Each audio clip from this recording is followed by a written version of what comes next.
السلام عليكم ومرحبا بكم في قناة مجلة الطبخ زهرة.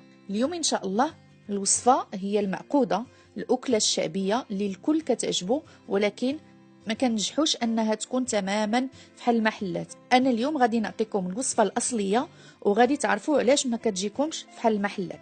وكالعادة لمزيد من التشجيع ديروا جيم لا فيديو، بارطاجيو مع أصدقائكم واشتركوا في القناة. أول حاجة هي البطاطس أو البطاطا. أنا هنا عندي نصف كيلو، كنقيه وكنقطعو قطع فحال هكذا، كنوضعوها في إناء فوق النار وكنضيفو القليل من الملح وكنتسناو حتى تسلق.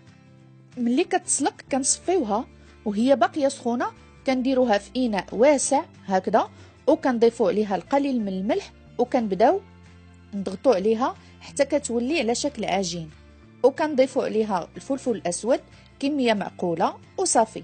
ما كنضيفو لا بيض ولا جبن ولا معدنوس ولا اي حاجه، لان هذا الشيء هو اللي كيخليها ما تكونش كتشبه المحلات. كنخليوها تبرد بلا ما نغطيوها، وملي كتبرد من بعد ساعه كنرجعوا باش نديروها اقراص على هذا الشكل متساويه. كنضغطوا عليهم شويه، كنوضعوهم في اناء وكنغطيوهم بالبلاستيك الغذائي وكنديروهم في الثلاجه ماشي المجمد لمده ديال 3 ساعات. ومن بعد كنمشيو نوجدوا الخليط اللي غادي نديرو فيه الاقراص. كنحتاجوا له كاس د الماء بارد، 3 د المعالق ديال الدقيق الابيض، معلقه صغيره د الملح، ووحده ديال الفلفل الاسود، ووحده ديال الكمون، ووحده ديال الكركم، ووحده ديال الفلفل الاحمر الحلو.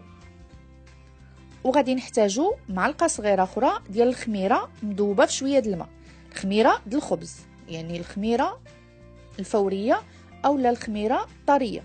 كناخذوا قرعه فحال هكذا، كنوضعوا فيها الماء اولا والتوابل والخميره وكنحركوه مزيان حتى يندمج الخليط اللي عندنا لداخل. ثم كنضيفوا الدقيق وكنعاودوا نحركوه حتى كتولي عندنا عجين في الكثافه ديال الكريب. كناخذوا اناء وصفايه وكنصفيو الخليط مزيان باش ما يبقاوش فيه الكويرات، وها هي الكثافه ديالو كيف ما كتبان. كنغطيوه بالبلاستيك الغذائي وكنخليوه لمده ساعه على الاقل على حسب الجو. وملي كنرجعوا كنلقاوه خامر، كنحركوه ثم كنوضعوا الزيت يسخن في مقله تكون واسعه باش يسهل علينا القلي. كناخذوا القرص ديالنا كنوضعوه في الخليط حتى كيتغطى كامل وكنزولوه بالشوكه. كنحاولوا نزولوا الفائض ديال الخليط ومباشره كنوضعوه في الزيت سخون. نعاودوا وحده اخرى، كنوضعوا القرص في الخليط وكنحاولوا نزولوا الفائض من التحت وكنوضعوه في الزيت سخون، وكنستمروا هكذا حتى كنكملوا. وملي كيبان لنا بدا كيتحمر من التحت كنقلبوا القرص للجهه الاخرى حتى كياخذ اللون الذهبي الزوين اللي كيعجبنا، وكنزولوها كنوضعوها على ورق نشاف باش نزولوا فائض الزيت. كتجي رائعه وتماما فحال ديال المحلات وبمكونات كما شفتوا جد بسيطه. انا ما تعجبنيش نقلي بزاف، لكن مره ما فيها بس.